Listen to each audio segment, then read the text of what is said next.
화요일에 세 분을 모셨습니다. 안녕하세요. 네, 안녕하세요. 안녕하세요. 내부엔 쓴소리, 외부엔 철통 방어로 맞서는 스마트한 스피커 성치훈 더불어민주당 부대변인 오셨습니다. 안녕하십니까. 수려한 외모에 유려한 언변을 얹어 신사적 품격으로 평론의 미학을 완성한 국민의 대변인 정광재 동현정치연구소장님 모셨습니다. 네, 안녕하세요. 반갑습니다. 한쪽에 치우치지 않는 균형 감각과 판을 먼저 읽는 해안으로 정치판에 새바람을 일으키고 있는 이기인 개혁신당 사무총장님 모셨습니다. 네, 안녕하세요. 화요일 분들의 소개가 제일 긴 것 같아요. 그러니까 요일별로 봤을 때. 안 하셔도 될 것 같은데. 그러게, 이게 들을 때마다 좀 예. 오그라들어갖고. 점점 잘 읽고 있어요. 빠르게.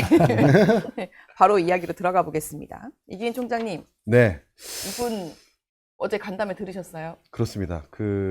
장동혁 대표의 도대체 속이 어떤지 저도 네. 궁금한데.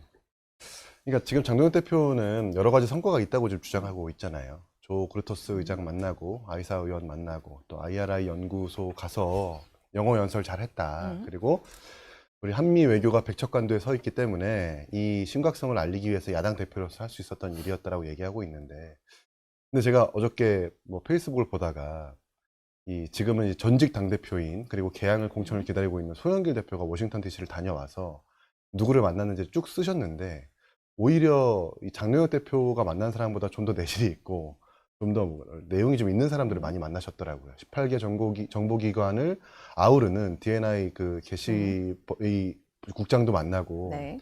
15선의 하원 중진 의원까지 만나서 한미 외교와 여러 가지 국제 정세에 대해서 이야기했다는 걸 보면 사실 제1야당 대표인데도 뭔가 좀 내세울 만한 성과는 아니었다고 평가하는 게 맞는 것 같고요. 근데 그걸 가지고 장동현 대표가 국내에서 비판을 받으니까 나오는 그 반응이 전 되게 웃긴 게, 이영애 사진까지 올리면서 너나 잘하세요라는 조롱을 하고 있잖아요. 그게 과연 선거 한복판에 비판을 듣는 야당 대표의 어떤 태도이자 모습인가라는 생각이 들고, 사실 내용을 떠나서 열흘 동안 선거 한복판에 열흘 동안 기간을 좀 비웠다면 이런 비판이 나올 것은 당연히 예상할 수 있었거든요. 그런데도 불구하고 그것을 인정하기 싫어가지고 저런 식의 반응을 보이는 것은 다시 한번 새삼스럽게 야당 대표로서의 자격이 있는가라는 의문을 자아내기 충분한 것 같습니다.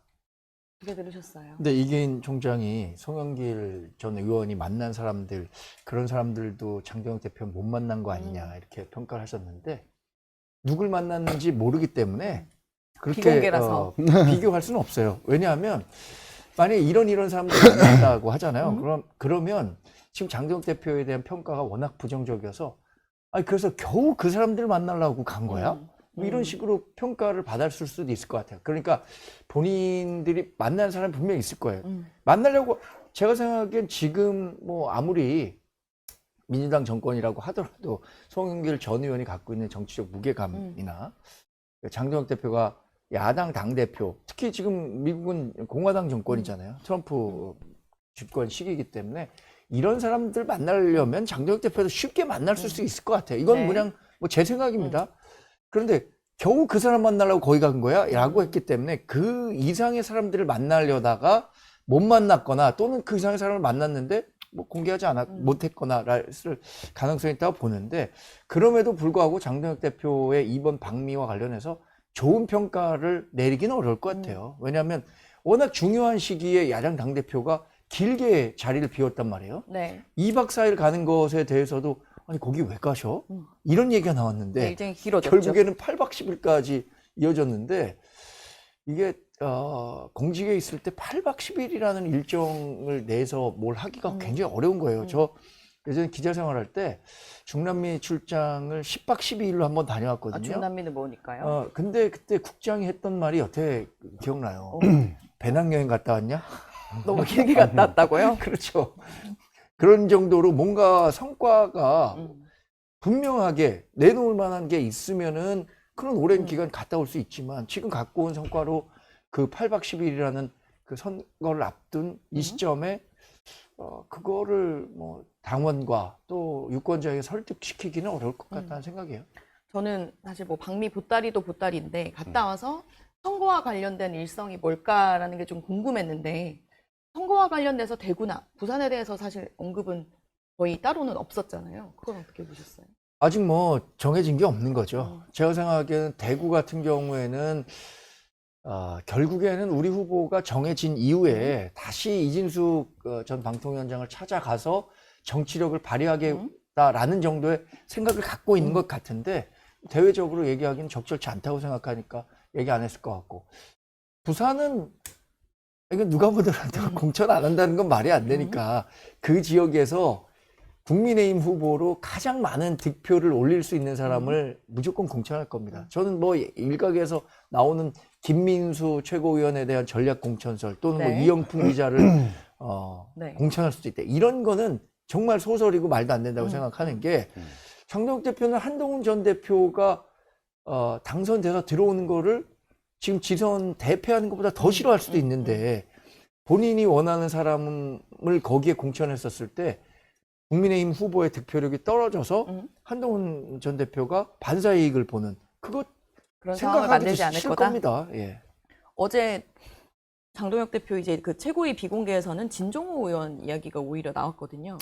뭐 당무감사 얘기 나왔더라고요. 네, 지금 좀 조사를 해봐라 뭐 이렇게 네, 당무조사인가요? 당무감사인가요? 당무 감사를 앞둔 네. 이제 뭐 조사를 조사든 해봐라. 감사든 뭐. 당무감사든 조사든 네. 받아야 되는 건 장동혁 대표 아닙니까?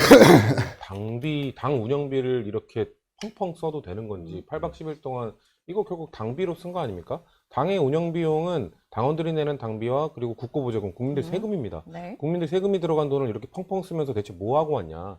사실 그 루비오 장관, 벤스 부통령, 폴라 화이트 3명 중에 1명을 못 만났으면 아무것도 안 하고 온 거나 마찬가지예요. 본인이 그렇게 뭐 뭔가 대단한 사람들 만나는 것처럼 향기를 막 피우다가 아무것도 못 만나고 왔으면은 부끄러운 줄 알아야지. 거기서 8박 10일로 연장해가지고 겨우 하고 한 다음에 비공개입니다. 밝힐 수 없습니다. 이렇게 얘기하는 게 사실 그래서 아까 저는 송영길 대표랑 비교하는 거 불쾌해요. 송영길 대표랑 비교할 깜도 아니다. 송영길, 물론 그렇게 얘기할 수도 있습니다. 송영길 대표는 20년 넘게 정치하면서 민주당 대표도 했었고 네. 그동안 외교 쌓아온 쪽에서도. 미국의 인맥이 있지 않겠느냐라고 뭐 핑계를 댈 수는 있겠습니다만 국민의힘은 그런 뭐 시스템 구축 안 돼 있습니까? 국민의힘이 쌓아온 인맥 없습니까? 이렇게 비교를 하는 건 너무 과하다라고 하는 것도 쪽팔린 얘기고 그러니까 SNS 우스갯소리로 지금 장동혁 대표는 송영길이랑 비교하는 게 아니라 늑구랑 비교하고 있는 거잖아요. 외축기간은 비슷하고 그리고 비공개고 대신 뭐 했는데 비공개고 복귀했을 때는 뭐 다 그 늑구는 환영했는데 이 장동혁 대표는 다 실망하고 있다. 그런 걸로 이런 비아냥을 듣고 있는 야당 대표가 부끄러운 줄을 모르고 있는 게 문제인 것 같고요. 그리고 어제 그래서 저는 사실 거의 이 엄청난 긴 기간 동안 그래도 돌아와서 뭐 하는지는 들어봅시다라고 계속 얘기를 했었거든요. 근데 들어와서 어제 얘기한 것 중에 딱 한 문장. 지방선거를 위해 다녀왔다. 이만한 진정성이 있다. 네, 지방선거를 위해 다녔다. 왜냐면 본인이 한국에 있으면 지방선거에 도움이 안 되거든요. 그러니까 미국 간 것 자체가 국민의힘의 지방선거에는 도움이 됐을 겁니다. 그런 차원에서 이것도 뭐 배현진 시당위원장이 들어올 때 거취를 고민하라는 비판을 할 정도로 선거에는 도움이 안 되니까 들어와봐야 도움이 안 돼요. 그러니까 지금 그리고 아까 전에 뭐 선거에 대한 뭐 비전이나 이런 거 수습할 능력이 안 됩니다. 능력이 되는 분이었으면 정리를 하고 나갔겠죠. 그렇기 때문에 장동혁 대표가 돌아왔고 이제 국민의힘 후보들, 국민의힘 이제 선거를 열심히 뛰고 있는 네. 사람들은 장동혁 대표와 거리 두기가 어떻게 보면 지방선거 최우선 과제가 되지 않았나. 저는 그렇게 봅니다. 근데 개버드 국장을 만난 송영길 대표를 비교해서 송영길 대표도 불쾌할 수 있지만 늑구도 불쾌할 수 있다라는 늑구의 입장도 좀 들어봐야 된다는 말씀드리고 있고 저는 이걸 말씀 좀 드리고 싶어요. 네. 이게 정권이 바뀔 때마다 정부의 외교가 마음에 들지 않는다고 야당이 직접 가가지고 그게 중국이든 미국이든 뭔가 풀어보려고 하는 것 같은데 저는 그거 대단히 잘못된 관행이라고 생각을 합니다. 야당의 역할이라고 하는 것이 정부의 외교에 대해서 국내에 주둔하면서 책임을 묻고 추궁하고 비판하는 것이 역할인 거지 직접 가가지고 그게 무슨 뭐 정보국장이든 하원의원이든 간에 만난다고 해서 정부의 외교의 물줄기를 바꿀 수는 없는 거거든요. 그렇다고 해서 제가 정부의 어떤 외교에 대해서 동의하는 것은 아닙니다만 야당의 역할 그리고 본분을 잊지 않았으면 좋겠다는 것을 여야 공이 좀 잊지 않았으면 좋겠다는 말씀드립니다. 조금 전에 성추인 부대변인 말씀하시면서 이제 후보들의 거리두기가 시작될 거다라는 얘기를 했는데 실제로 방미중에 이제 오세훈 후보가 확정이 되고 나서 뭐 연두색이다, 초록색이다 이제 넥타이 색깔로도 화제가 되고 발언으로도 이제 논란이 됐는데 어떻게 보셨습니까? 뭐 오세훈 시장 얘기한 것처럼 네. 앞으로 후보들이 독자적인 선거 캠페인을 펴게 될 거예요. 그러니까 지역별로. 전 이런 말씀 한번 드렸었는데 당대표의 지금 리더십은 레임덕 상태예요. 레임덕. 원래는 당대표 그 기간이 2027년 8월까지잖아요. 네. 근데 2027년 8월까지 장동혁 대표가 국민의힘 당대표 자리를 유지할 수 있을 것이다라고 생각한 사람이 지금 101명 현역 의원 가운데 본인을 제외하고는 아무도 없을 것 같아요. 그러니까 장동혁 대표가 무슨 지시를 뭘 어떻게 하더라도 그래서 뭐 이런 정도의 반응이 나오고 있는 것 같아요. 예를 들어서 진종호 의원에 대한 당무 감사 필요하다라고 했음에도 불구하고 진종호 의원 뭐라 그럽니까? 바로 페이스북에 나 그래도 부산 간다. 이런 식으로 얘기가 나오고 있잖아요. 네, 진종호 의원이 또 하나 올렸죠. 전 어제 장동혁 대표가 했던 얘기 중에 주목한 것은 지방선거를 잘 치르기 위해서 미국을 갔다고 얘기한 거잖아요. 그러면 그것에 말했습니다. 대한 정치적 책임을 지면 돼요. 그 기간 동안에 정말로 미국에 가서 이렇게 본인의 외교 행보를 한 게 지방선거에 도움이 돼서 지방선거에서 국민의힘이 승리한다. 그럼 그거에 대한 영광은 모두 국민의힘 당대표인 장동혁 대표가 갖고 가면 되는 거고, 반대로 내가 그렇게 열심히 외교 활동 해갖고 거기서 나온 메시지들 뭐 사진 통해서 다 전달했는데 국민의힘 안 되겠다라고 해갖고 국민의힘 후보들이 대거 낙선한다. 그럼 그거에 대한 당대표의 책임을 지면 되는데 지난번에도 그 자기의 책임하에 6.3 지방선거를 치르겠다고 했단 말이에요. 그렇죠. 그럼 이 정도면은 자기 얘기에 대한 책임을 6월 4일에 지면 되게 거라고 생각합니다. 저는 독자적인 선대위, 독자적인 이게 사실 불가능한 거거든요. 아, 당이랑 좀 분리하기 네, 어렵나요? 분리가 어떻게 됩니까? 사실 뭐 저희 같은 패널들도 다 독자적인 스케줄을 짜고 네. 독자적인 활동들을 하고 있거든요. 근데 당에서 사고가 나면 저희한테 피해가 오죠. 저희가 곤란해지고 똑같은 겁니다. 아무리 오세훈 후보가 따로 선대위를 꾸려서 네. 따로 돌아다닌다 하더라도 이 서울을 철통 방어를 할 수는 없잖아요. 장동혁 대표가 어디든 갈 거예요. 네. 갑자기 어디 서울 간다고 아마 오세훈 이 시장이랑 오세훈 후보랑 같이 하는 일정은 없겠죠.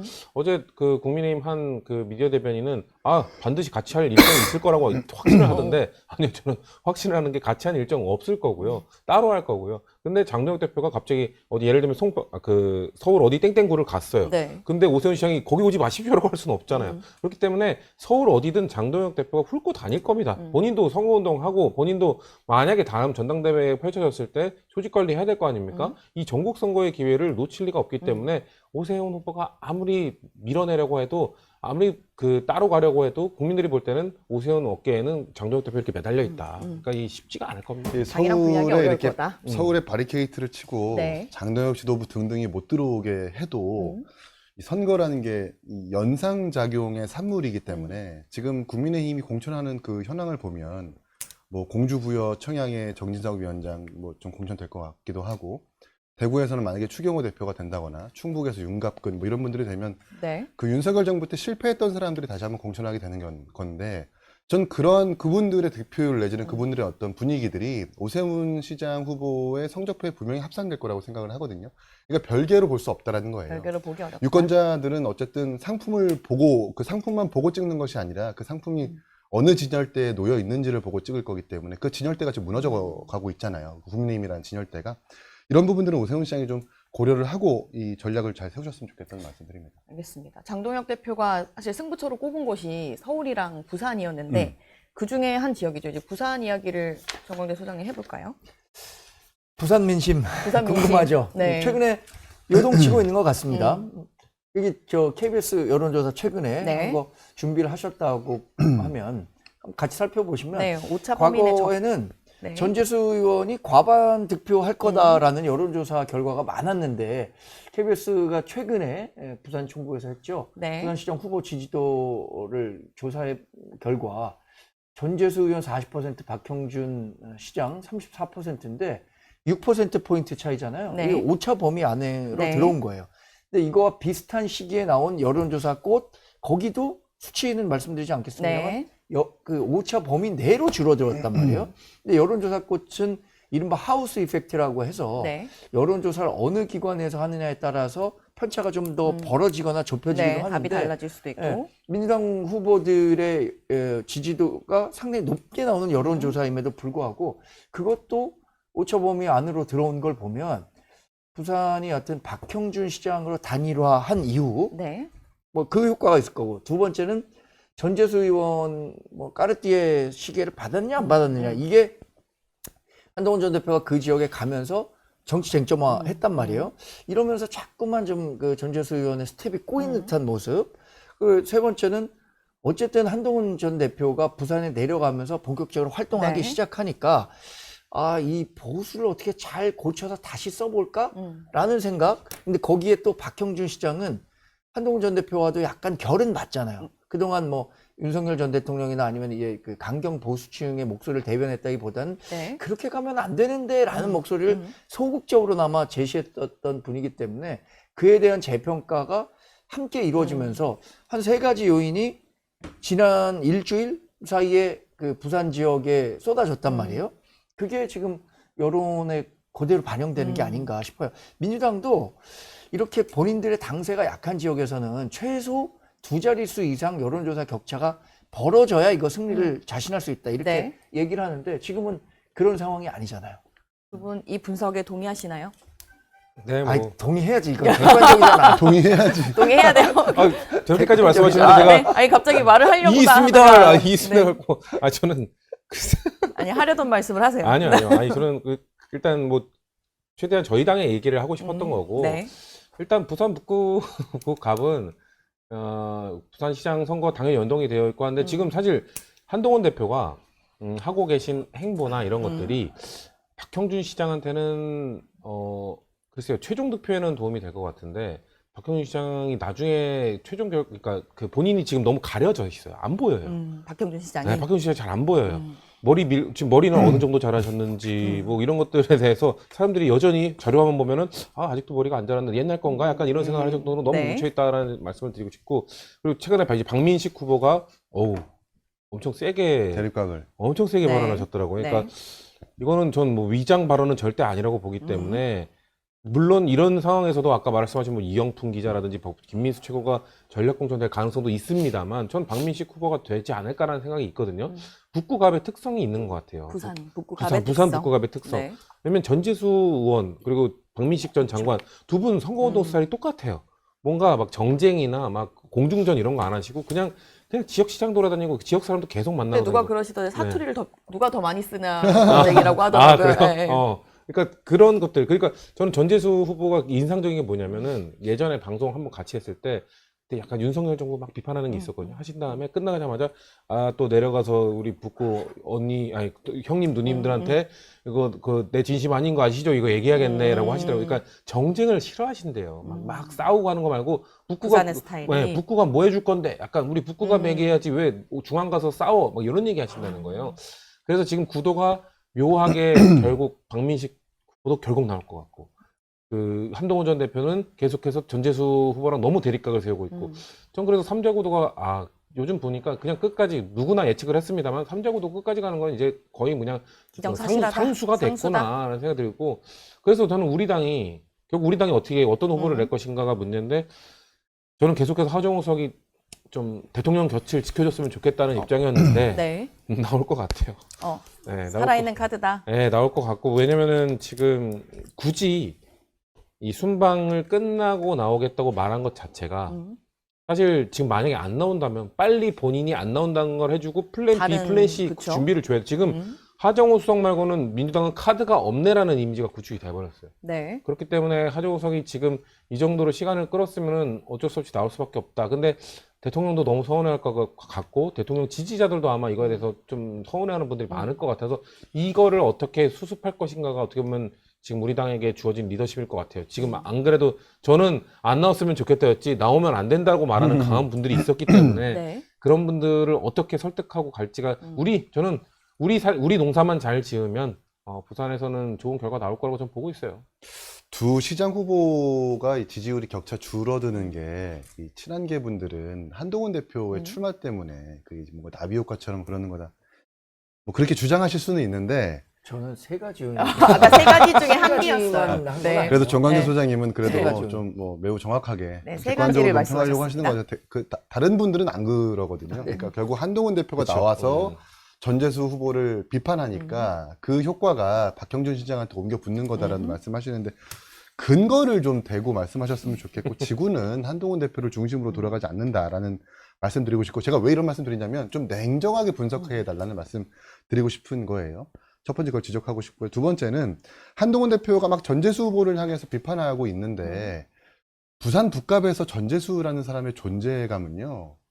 말도 못하는 분이라고 생각해요. 우리 재수 하는 분이거든요. 저도 이 표의 부산 북갑 성질을 보니까 다른 부산과 크게 다르지 않아요. 예, 전재수 후보니까 가능했던 당선이었는데 그런 사람을 이렇게 네거티브 한다는 게 과연 좋은 전략인가. 경남의 김경수 민주당 후보가 박완수 후보를 비판하지 않거든요.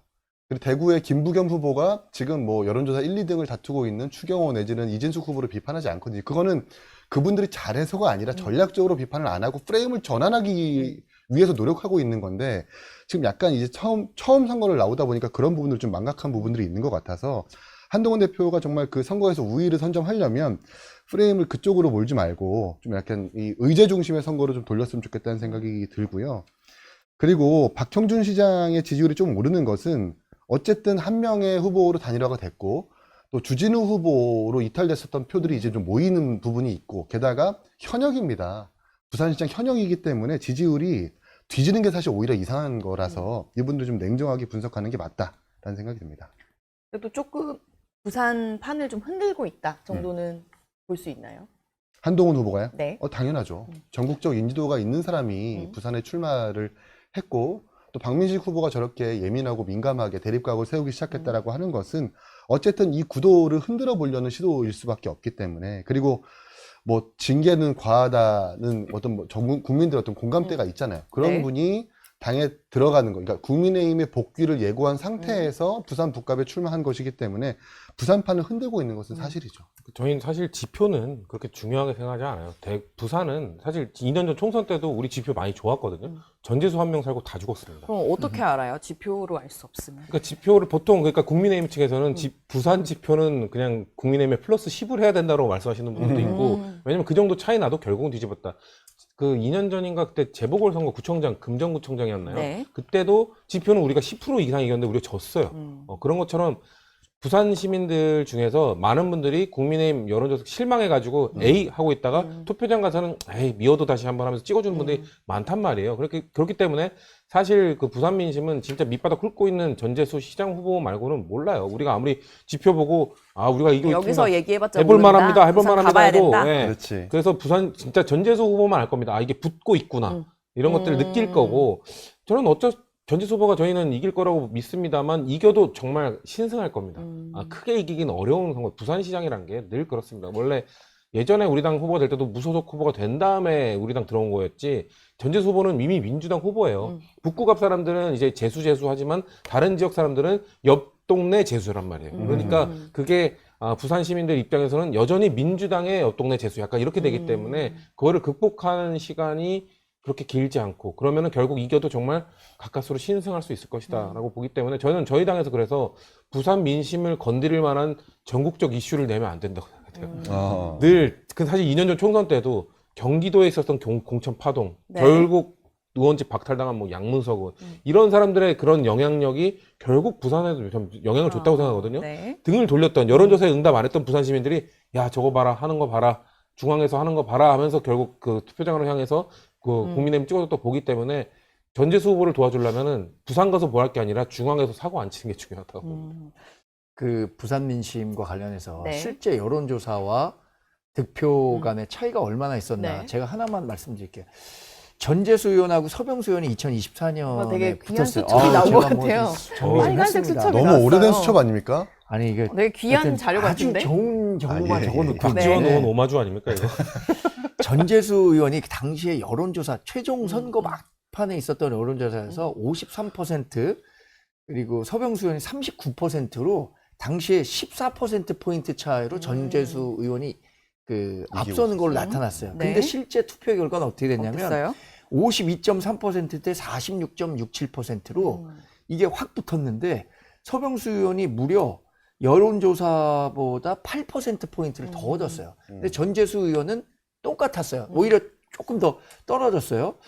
그래 이런 거를 고려하면은 아까 얘기한 뭐 중앙 민심의 변화 이런 것들도 있지만 부산의 샤이 보수가 존재한다는 건 사실인 것 같아요. 뭐 그리고 또 왜 그러냐면 그때도 그렇고 지금도 그렇고 국민의힘이 잘하고 있었던 시점에서 적극적으로 뭐 여론조사에 응하는데 네.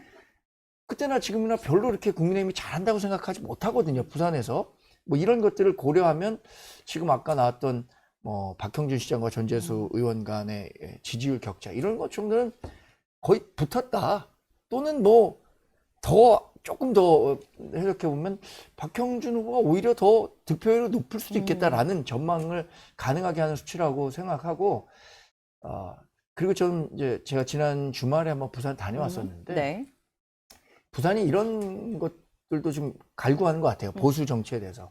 그동안 부산 출신 대통령이 3명 나왔잖아요. 김영삼, 노무현, 문재인. 근데 92년 대선에서 김영삼 대통령이 당선된 이후에 보수정당에서 부산 출신의 대통령 후보조차도 나오지 못했어요. 큰 정치인에 대한 기대감이 보수 세력 내에 있는 것 같아요. 그런 면을 저는 한동훈 전 대표가 적절히 잘 그 캠페인 전략으로 활용한다면 좋을 것 같습니다. 잠시 다시 펴서 그 여론조사 기관이 어딘지를 여론조사 기간은 네. 여론조사는 저희가 이게 출처를 꼭 밝혀줘야 이거는 돼서. 과거 여론조사, 과거 여론조사긴 총선에 하죠. 뭐 상관없어요. 네, 지금 선거에 영향을 주는 수치는 아니지만 네네. 제가 파악을 해서 혹시 고지가 필요하다면 고지를 해두도록 하겠습니다.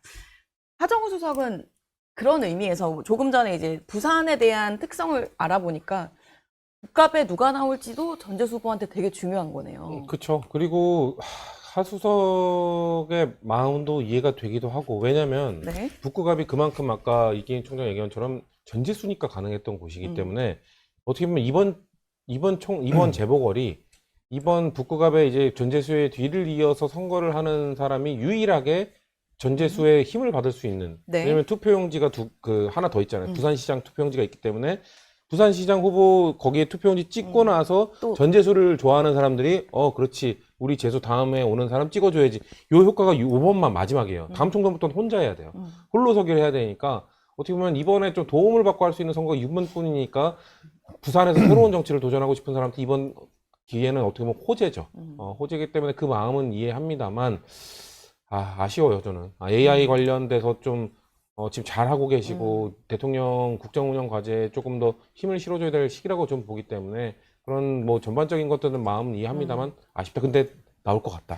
나올 것 같다. 저희가 가끔 논평을 하고 정치를 분석하지만 네. 이런 것과 전혀 동떨어진 국민들이 대다수예요. 여론조사를 우리 항상 보고하지만 그래서 그렇죠. 연상작용이 어떻게 되고 전재수 후보가 있으니까 그 다음에 전재수를 연상해가지고 다음 후보를 찍고 우리는 그렇게 분석을 하지만 실제로 부산 일반 국민들. 예, 어디를 네. 가보면 여론조사는 저는 모르겠는데 난 그냥 무조건 국민의힘만 찍어 이러는 분들이 상당히 덩어리가 크기 때문에 이런 것들도 우리가 좀 망각해서는 안 된다라는 생각이 들고 하정우 후보가 지금은 이렇게 이 대통령께서 띄워주셨으니까 전국적 인지도가 조금이라도 있는 사람이지만 또 부산 사람들은 모를 수도 있거든요. 거기다가 전재수 후보만큼 선거운동을 할 수 있느냐 사실 그것도 미지수기 때문에 무조건 하정우라고 해가지고 민주당의 표를 올곧이 다 받을 수 있다는 보장은 없다. 그래서 정청래 대표와 민주당이 그런 것들도 고민을 하셔야 될 것 같아요. 그러니까 저희처럼 다 고관여층이 아니다. 그리고 일반 국민들은 또 다르게 볼 수 있다. 너나 잘하세요. 바로 쓰시는 거예요? 바로 이제 정청래 대표의 고민을 같이 알아봐야 될 것 같은데요. 네네. 네, 성진우 부대변인님, 이 재보궐 저희 이제 시작됩니다. 그렇죠. 네, 이제 사실 시작이죠. 어제 미뤄뒀다기보다는 어제 이제 또 정청 대표가 또 우리 이광재라는 세 글자를 또 얘기를 그렇죠. 해가지고 새 이름이 등장했어요. 네, 매우 핫해졌거든요. 지금 재보궐 자리는 엄청 많아졌고 재보궐이라는 건 특성상 그리고 많은 분들이 광역단체장 후보로 된 거잖아요. 네. 그러니까 그 지역구를 열심히 닦던 분들 광역단체장 후보 될 정도면은 최소 뭐 10년 이상 닦던 분들이기 때문에 그런 분들이 딱 굳건하게 지키고 있던 곳이기 때문에 사실 2인자라든지 3인자가 잘 없죠.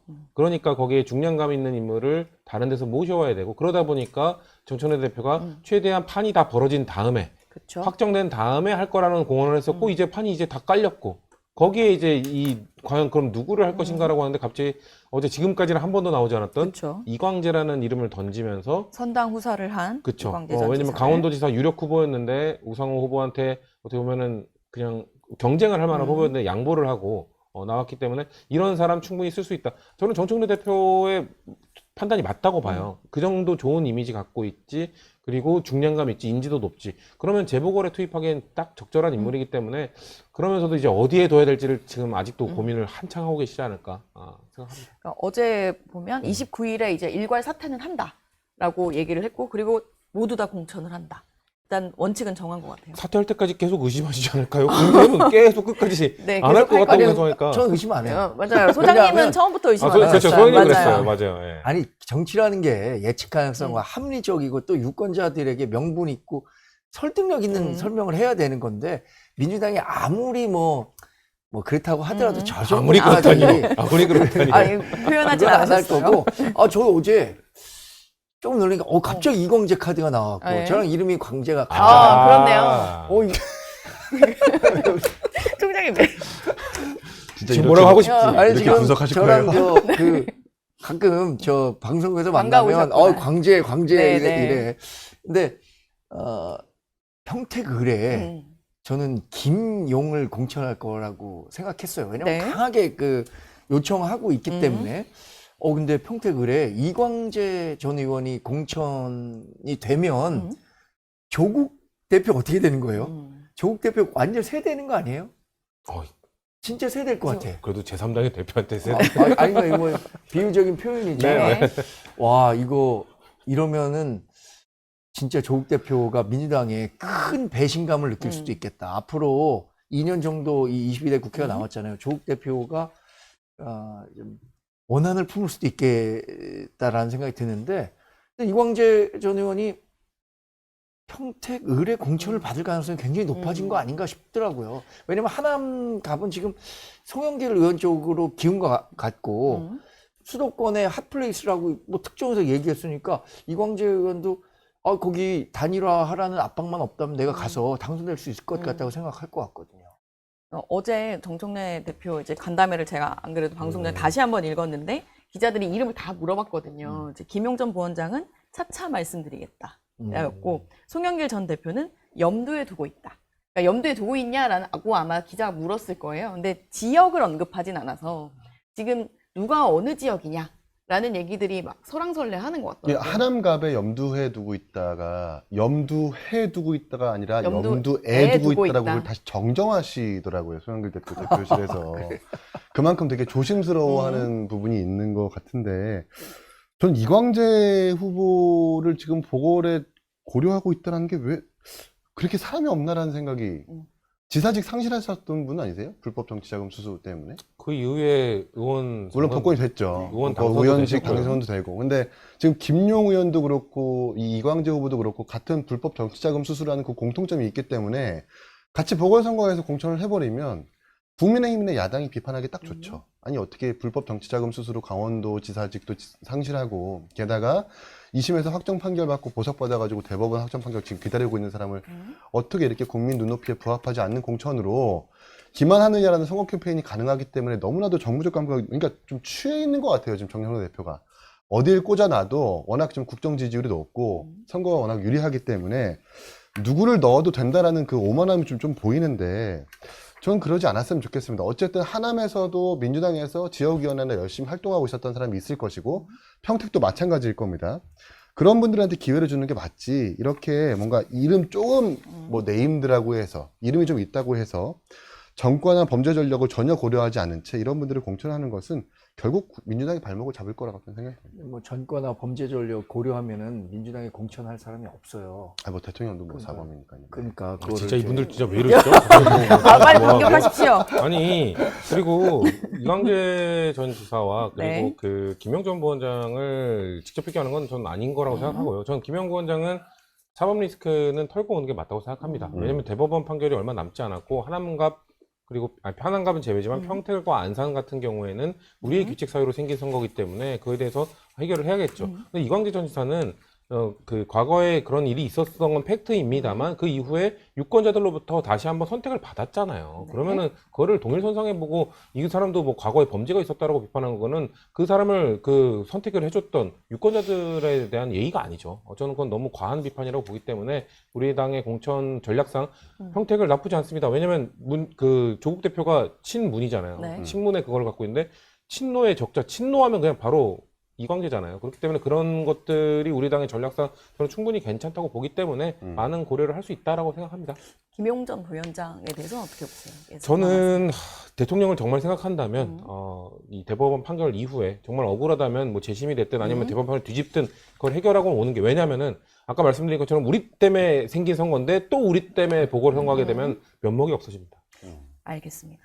마무리 말씀 더 하시고 싶으신? 아니 어쨌든 이광재 전 의원이 평택을로 가는 순간 조국 대표가 어떤 반응을 보일까 진짜 궁금합니다. 동명이어서 관심이신 게 아니고 실제로 되게 애정어린 그러니까요. 되게 사랑이 깊으신 것 같았어요. 알겠습니다. 오늘 정치 속풀이 여기까지 하겠습니다. 세 분 감사합니다. 고맙습니다.